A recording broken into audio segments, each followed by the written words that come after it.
ఐపీఎల్లో మొన్నటి వరకు హై స్కోరింగ్ మ్యాచ్లను ఎంజాయ్ చేసిన అభిమానులకు పంజాబ్ కోల్కతా మధ్య జరిగిన మ్యాచ్ ఊహించిన షాక్ ఇచ్చింది.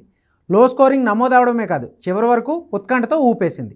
ముల్లాన్పూర్ వేదికగా పంజాబ్ కింగ్స్తో జరిగిన ఈ మ్యాచ్లో కేకేఆర్ 16 పరుగుల తేడాతో ఓటమి పాలైంది. చాహల్ స్పిన్ మ్యాజిక్తో కేకేఆర్ పతనాన్ని శాసించాడు. ఈజీ విక్టరీ సాధిస్తుందనుకున్న కోల్కతా నైట్ రైడర్స్ జట్టు 16 పరుగుల తేడాతో ఓడిపోవడం అభిమానులు జీర్ణించుకోలేకపోతున్నారు. పంజాబ్ కింగ్స్ అందించిన 112 పరుగుల లక్ష్యంతో బరిలోకి దిగిన కోల్కతా నైట్ రైడర్స్ ఆరంభంలోనే వికెట్లు కోల్పోయింది. అయితే రహానేతో కలిసి ఇంపాక్ట్ ప్లేయర్ రఘువంశీ ఒక స్పెషల్ ఇన్నింగ్స్తో అదరగొట్టాడు. రహానేను అవుట్ చేసిన చాహల్ ఆ తర్వాత వరుస వికెట్లతో పంజాబ్ గెలుపులో కీలకంగా మారాడు.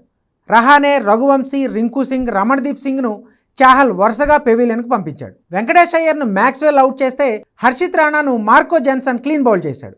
దీంతో 62 పరుగులకు 3 వికెట్లు కోల్పోయిన కేకేఆర్ 17 పరుగుల తేడాతోనే మిగిలిన 5 వికెట్లు కోల్పోయింది.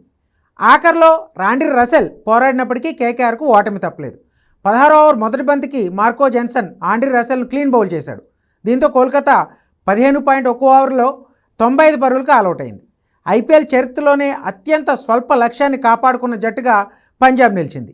అయితే ఈ సంచలన విజయానికి పంజాబ్ కింగ్స్ స్పిన్నర్ చాహలే ప్రధాన కారణం. తన స్పెల్లో అద్భుతంగా బౌలింగ్ చేసిన చాహల్ 4 కీలక వికెట్లు తీసి పంజాబ్ను గెలిపించాడు. మ్యాచ్ ముగిసిన తర్వాత జట్టు యజమాని ప్రీతి జింతా ఆనందానికైతే అవధులే లేకుండా పోయాయి.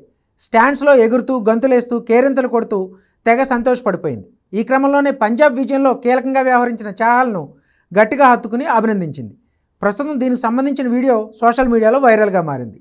సొట్టబొగ్గల పాప కౌగిట్లో చాహల్ అంటూ నెటిజన్లు తెగ కామెంట్ చేస్తున్నారు.